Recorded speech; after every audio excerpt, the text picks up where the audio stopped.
6 రెట్లు కోడి మాంసం మేక మాంసం కంటే, చేపలతో పోలిస్తే 8 రెట్లు ఎండు కొబ్బరి బలం ఎక్కువ, 4 రెట్లు 5 రెట్లు పచ్చి కొబ్బరి బలం ఎక్కువ. అంచేత వంటల్లో వాడండి, చట్నీల్లో వాడండి, స్వీట్స్ తయారీలో కానీ అట్లా కూడా వాడండి. ఎందుకంటే ఇంత లాభం ఉందని మన ఋషులు ఏనాడో గ్రహించి ప్రతి శుభకార్యంలోనూ కొబ్బరికాయ ఎందుకు పెట్టారంటే దీని అందరూ తినదగ్గంత గొప్ప ఆహారము, దాని విలువ ఇంత అంత కాదని ఏనాడో గ్రహించి ఋషులు ఆచారాలు అట్లా పెట్టారండి. అంచేత ఏదో ఒక రూపంలో కొబ్బరి అట్లా వాడటం మంచిది.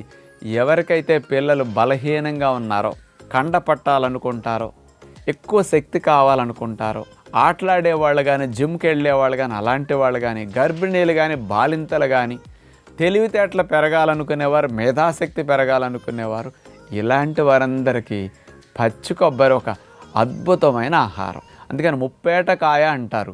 అందుకని దేవుడి దగ్గర కొట్టేటప్పుడు కూడా